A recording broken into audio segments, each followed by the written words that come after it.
Hello guys, സുഖല്ലേ? രാവിലെ ചായക്കാരൻ വന്നിട്ടുണ്ടായിരുന്നു. ചായക്കാരൻ്റെ അടുത്ത് നിന്ന് ഒരു ഉഴുന്നപടിയും നല്ല മലബാരി പൊറോട്ടയും തന്നിട്ട് പണി തുടങ്ങിയിട്ടാ. ആടോ, ഏകദേശം പ്രവാസികളിൽ രാവിലെ ഇങ്ങനെയാന്ന് ഒന്നില്ലെങ്കിൽ സമൂസ ഒന്നില്ലെങ്കിൽ പൊറോട്ടയാണ് മെയിൻ. അതെല്ലാം കഴിഞ്ഞിട്ട് ഉച്ചയാകുമ്പോൾ റൂമിലേക്ക് വന്ന് നല്ല ചെറിയ കുഞ്ഞു മച്ചി കിട്ടിയിട്ടുണ്ടായിരുന്നു. അതിനെ നല്ല മുളയെല്ലാം ഇട്ടിട്ട് ചെറുങ്ങനെ പൊരിക്കുന്നുണ്ട്. ചോറിന്റെ ഒക്കെ കൂട്ടാൻ നല്ല അച്ചാറും നല്ല നെല്ലിക്ക ഉപ്പിലിട്ടുണ്ടായിരുന്നു. അതെല്ലാം കൂട്ടിട്ട് ചോറ് വെച്ചിട്ട് നല്ല വാങ്ങി. അൽഹംദുലില്ലാ. അത് കഴിഞ്ഞിട്ട് നേരെ പണിക്ക് പോയിട്ടോ. ഫസലുക്കാട് ചായക്കാരനോട് ചായയെല്ലാം വാങ്ങിട്ട് കുടിക്കുന്നുണ്ട്. ഓറ് കുടിക്കട്ടെ. നിക്കെന്ത് വേറൊന്നും ഇടാനില്ലെന്ന് ചോദിക്കുന്നവരോട് ഞാൻ എന്ത് ഇടണ്ട്? ഇങ്ങനത്തെ എല്ലാം ഇടാൻ കഴിയും. വേറെ എന്തെങ്കിലും കാണിച്ചാലും നിങ്ങൾ കാണുമോ? നമുക്കൊന്നും കാണിക്കാനൊന്നുമില്ലേ.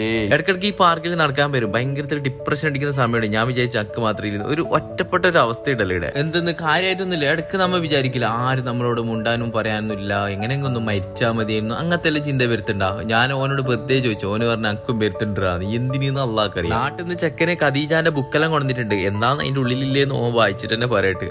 ഇന്ന് പപ്പന്റെ മെസ്സേജിന് വേറെ തന്നെ ഒരു ടൈപ്പ് ഇടലും ചുട്ടിട്ടുണ്ട്. കുറെ കറികളും വെച്ചിട്ടുണ്ട്. നാളേക്കോയി ഇന്നേക്കോയി. നമ്മള് രാത്രിയാന്ന് ഫുഡ് ഉണ്ടാക്കില്ല, അത് നാളേക്കും നീട്ടി വെക്കും. അങ്ങനെയാന്ന് ഇടുത്ത സെറ്റപ്പ്. ചെറിയ മത്തിക്കുഞ്ഞി നല്ല തേങ്ങ കറി ആക്കിയിട്ടുണ്ട്. യാ മോനെ, എന്ത് ടേസ്റ്റ്! അതും ഈ ഇഡ്ഡലി മുക്കിട്ട് തിന്നുമ്പോണ്ടല്ല സ്വർഗം മാമാ.